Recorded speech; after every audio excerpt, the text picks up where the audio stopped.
সরকার প্রার্থী ফখরুল ইসলাম ফখরের জেলা বিএনপির যুগ্ম আহ্বায়ক জনাব এবিএম জাকারিয়া ভাই সহ কবিরাট মাগরিবের পূর্ববর্তীতে সকলের কাছে আমরা দোয়া চাই। দোয়া আপনারা দোয়া করবেন। ভাই সামনে খুব খারাপ সময় আসছে আমাদের নেতা জনাব তারেক আমরা ওয়াদা করছি আপনাদের পাশে থেকে আমরা কাজ করে যাবো এবং দলকে জিতাবো।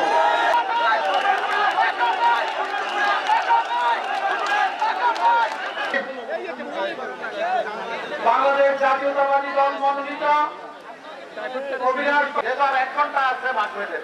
এর মধ্যে আমার মনে হয় যারা স্থানীয় আছেন সকল নেতৃবৃন্দকে জিতানোর জন্য আমরা ধানের শীষকে জয়ী করার জন্য আমরা জনাব ফখরুল ইসলাম সাহেব অত্যন্ত জটিল একটা নির্বাচন হবে। আপনারা ষড়যন্ত্র পেস্টুন নামাও দেখছি আমরা মোকাবেলা করে যদি আমাদের প্রার্থীদেরকে না জয়ী করতে পারি আমাদের কি সরকার আবার এত লোক এখানে কারো এই যে ইয়ে নাই পেস্টুন নাই।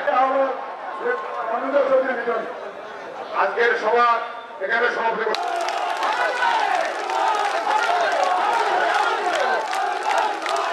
যারা আমাদের বন্ধুদের অনুসারী ছিলেন তাদের প্রতি আমার গভীর শ্রদ্ধা রয়েছে, সে প্রার্থীদের প্রতি শ্রদ্ধা রয়েছে এবং ওনার অনুসারীদের প্রতি শ্রদ্ধা রয়েছে।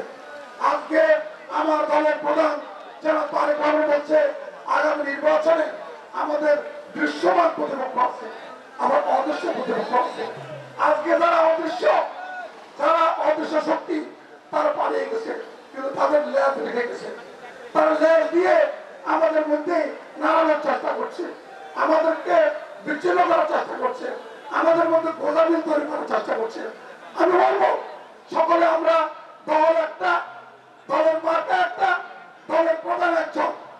আমরা সে দলের প্রধান হিসাবে যাকে আমার মতো একটু সাধারণ মানুষকে আপনাদের খাদের তৈরি করেছে, আমি আপনাদের কাছে বিনীত আহ্বান করব আমাদের মধ্যে ঐক্যই একমাত্র বলে।